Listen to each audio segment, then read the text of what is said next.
समूह को समझ नहीं आता कि इस बदलती धरती में किस दिशा में जाए। जानवर अब कम हो गए हैं। जिन विशाल शिकारों पर यह समूह निर्भर था, वे दक्षिण की ओर खिसक रहे हैं। हर शिकार में कई जानों का जोखिम, लेकिन सफलता कम। कभी कभी पूरा समूह सिर्फ एक हड्डी के टुकड़े पर दिन गुजार देता है। धीरे धीरे इन बर्फीले जंगलों में दूसरी प्रजातियों के पद चिन्ह मिलने लगे हैं। पतले, तेज, फुर्तीले। ये होमो सेपियंस हैं, जो दक्षिण से आते हैं। वे तेजी से चलते हैं, दूर तक सोचते हैं, बड़े समूहों में रहते हैं और नई भाषा, नए औजार और नई रणनीतियों के साथ आगे बढ़ते हैं, जिससे यह प्रजाति नेंडरथल्स का अस्तित्व खत्म हो गया और कहीं तो सेपियंस के डीएनए में ही घुल गए। आखिर वह प्रजाति की शाखा जो अफ्रीका में ही रह गया था, उसके साथ क्या हुआ? क्या उन्होंने चुनौतियों से सामना करने के लिए खुद का बदलाव किया, या वह भी निएंडरथाल्स जैसे सदा के लिए विनाश हो गया? अब बढ़ते हैं अपनी कहानी के उस अंतिम पड़ाव की ओर।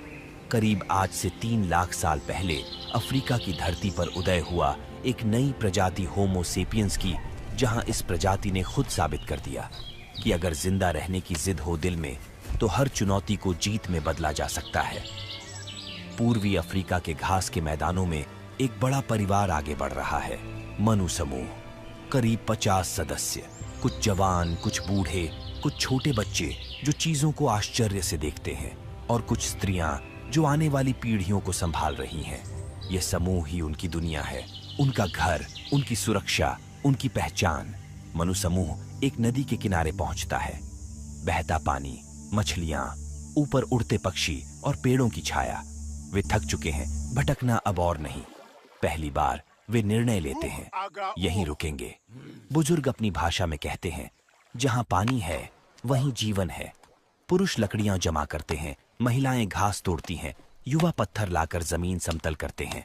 धीरे धीरे एक गोलाकार छाया बनती है, टहनियों से ढका हुआ, अंदर सूखी घास बिछी हुई। यही है मानव इतिहास का पहला घर, एक परमानेंट आश्रय का शुरुआत। अब असली सवाल शुरू होते हैं। अगर मनु समूह यहीं रुक गया, तो आगे क्या हुआ होगा? क्या उन्होंने हर दिन भटकने और शिकार करने की जगह पहली बार खाने की चीजें उगाने का तरीका खोज लिया?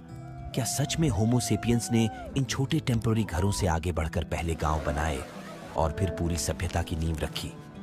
क्या इन्हीं लोगों ने पहली कला बनाई, पहली कहानियां कही, पहली पूजा की और इंसान को इंसान बनाने वाले नियम खोजे? तो कमेंट में जरूर लिखिए। पार्ट 2, होमो सेपियंस। और हाँ भाई, आप ये वीडियो कहाँ से देख रहे हैं और आपके पूर्वज किस इलाके से आए होंगे, यह भी हमें जरूर बताइए।